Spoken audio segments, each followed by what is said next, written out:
Hello guys, welcome to this very important video. In this video we are going to discuss, as 50 days are remaining, so we are going to discuss what can we do to actually score 90 percentile in these 50 days. So it's going to be a life-changing, career-changing video. Please watch it till the very end to get the essence of it and so that you can apply in your preparation.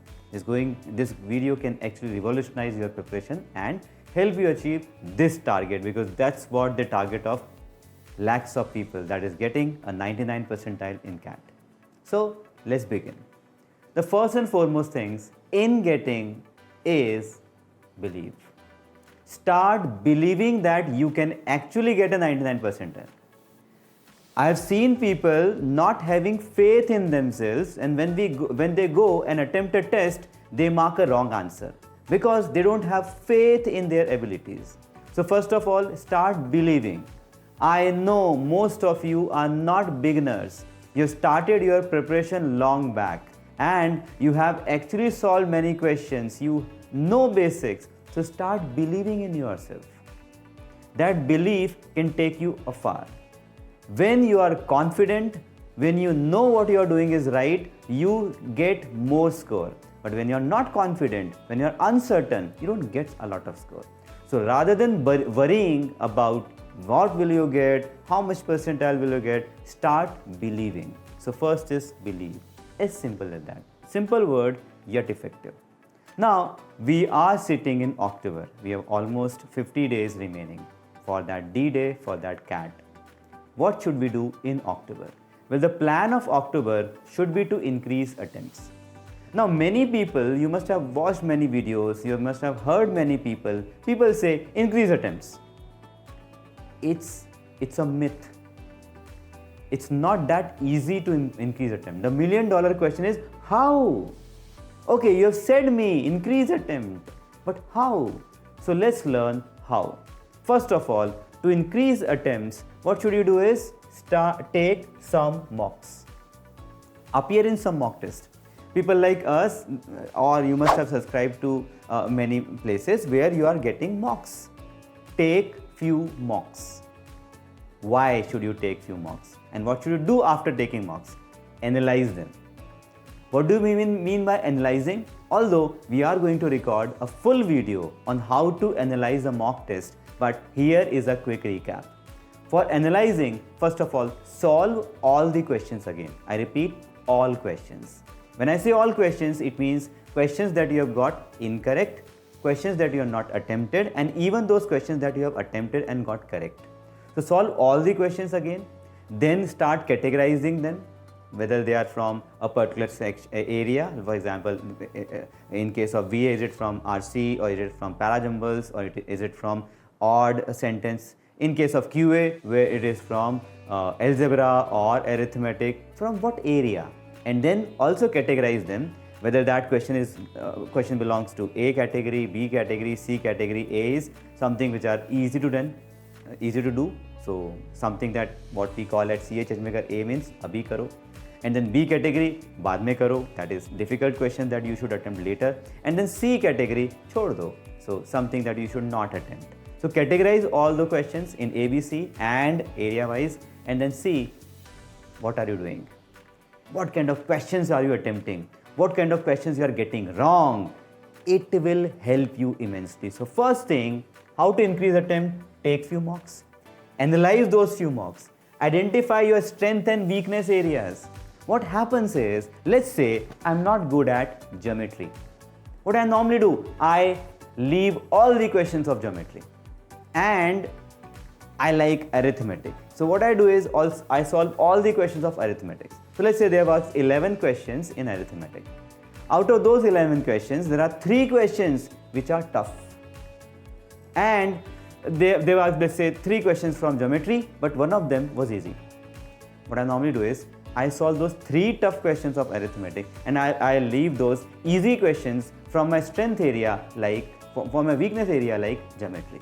So I leave easy questions of geometry, which I don't like, and I solve tough questions from arithmetic, which I like. Should I do this? Absolutely no. If you wish to increase attempt, you should solve all easy questions Whether that easy question is from geometry or arithmetic or algebra or numbers or higher math, you should be able to solve all the easy questions. And how will you find what are your weakness area? By this only. So take few mocks, analyze them, identify your weak areas, and then practice them, revise it. So it is the time to improve your weak areas so that you can solve at least easy questions from your weak areas. And by that, you will be able to attempt more, because easy question will be solved quickly and a difficult question will take more time. So let's say you solve 3 difficult questions from your favorite area, arithmetic, and you left 3 or 4 easy questions from different areas. It's better to do those 4 questions. So it will help you in increasing your attempts. Also, you'll be more confident. As I just said, believe.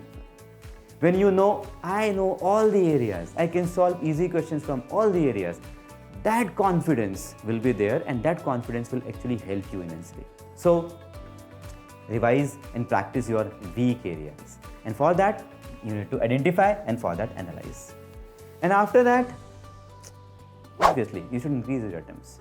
Now, first is identifying weak areas. Second is practice. What is practice? How we practice at home. Normally, I've seen people practicing. Let's say, let me take an example from VA. When they solve RC at home, that is while practicing, they solve without a timer. And they take, let's say, 20 minutes in solving an RC. They were solving an RC, a phone came, they will attend the call, then they again restart solving it. Believe me, you are jogging while practicing. So let's say someone wants to run a race of 100 meters. I repeat, he wants to run a race of 100 meters. And while practicing, he jogs. He jogs like a marathon. Will he be able to win a race of 100 meters? Absolutely no, because he has not practiced for that. So you should practice for a sprint, and you were practicing for a jogging, for a marathon. So if you want to take sprint, practice for a sprint. That is, when you are solving an RC, solve it like a test. 30 minutes, 4 RCs. That's what you have to do in actual CAT. So 30 minutes, 4 RCs, and then solve it. So when you will solve like this, actually you are practicing for a test, for a mock, and for a real CAT. So practice in a time frame manner. Then increasing attempt means what? Let's say the current speed of yours is you are able to solve 2 RCs in 30 minutes. That is, you take roughly 14 to 15 minutes per RC. So what should you do? 12 minutes per RC. So while practicing, 12 into the time that you are giving yourself. So let's say you have taken 36 minutes and 3 RCs. So you have given yourself 12 minutes. You are pushing yourself. After a few days, you will become comfortable in 12 minutes. Then 11 minutes per RC. Then 10 minutes per RC. Then 9 minutes per RC. That's what you should do. Every 3-4 days, push yourself. Decrease the time.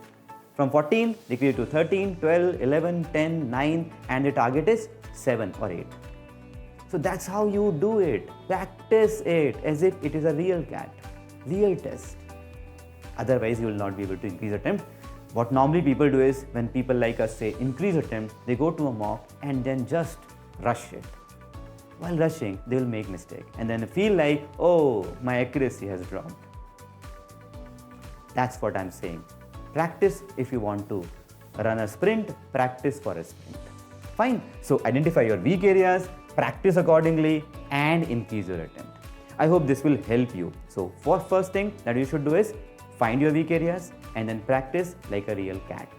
Fine. Once you've done it, then obviously after October, what will come? November.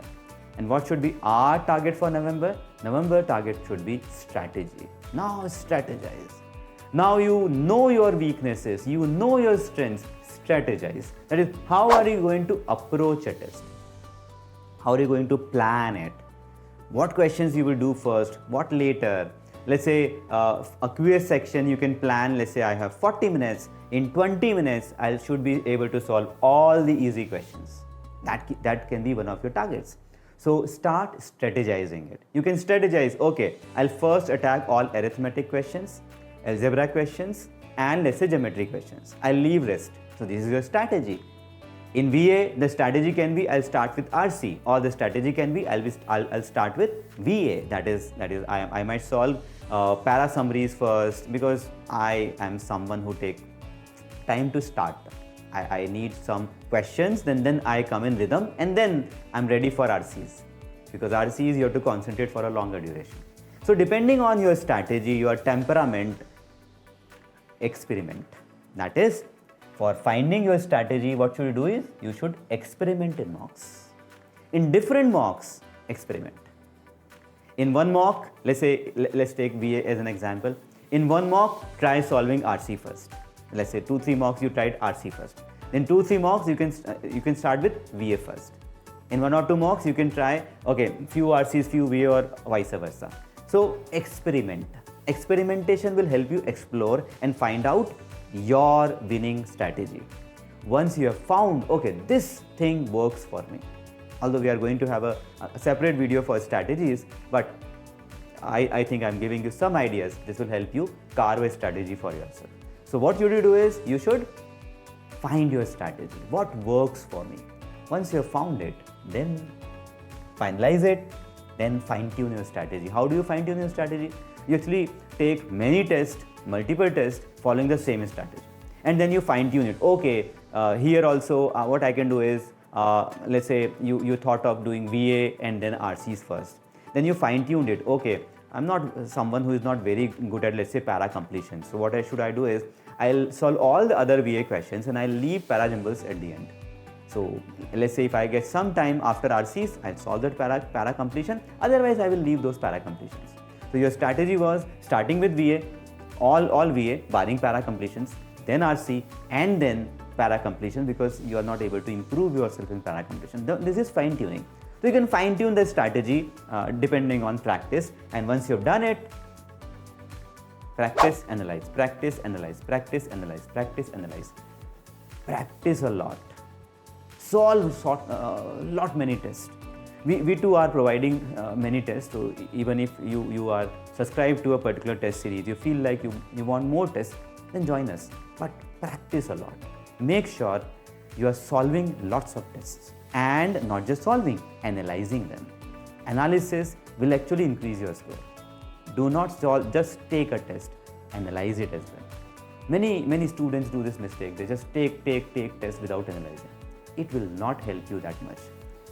Analysis will actually increase your score. So take lot many tests and analyze it. And believe me, you are ready for the D-Day, and go and score it up. Go and give your best shot. Have belief in yourself. You have actually solved a lot many tests now. You know how to appear in a test. You have finalized your strategy. Just have a faith in yourself and go and perform. Last, some important tips. Number 1, whenever you are appearing in a test, do not appear in a test which is complete silence kind of environment. If possible, make a group of few students wherein you all can sit together and take a test. Why? Because normally people go, they appear in tests in a very cozy corners of their room, silent environment, no disturbance, and when they go to a CAT center, they realize, lots of disturbance. So better practice in an environment where there is some disturbance. I'm not saying go to a cafeteria and take a test, but at least somewhere where there is a bit of disturbance. Especially, the better strategy would be sit with yourself. That's what we do at CH EdgeMakers. We open our rooms, we encourage students to come here and just sit in a room, take tests, so that they get that environment as well. So apart from having some test at a real CAT center, what we do is we encourage our students to come here and sit. That's what you should do. You can make a group among your friends, and so that you are taking tests together.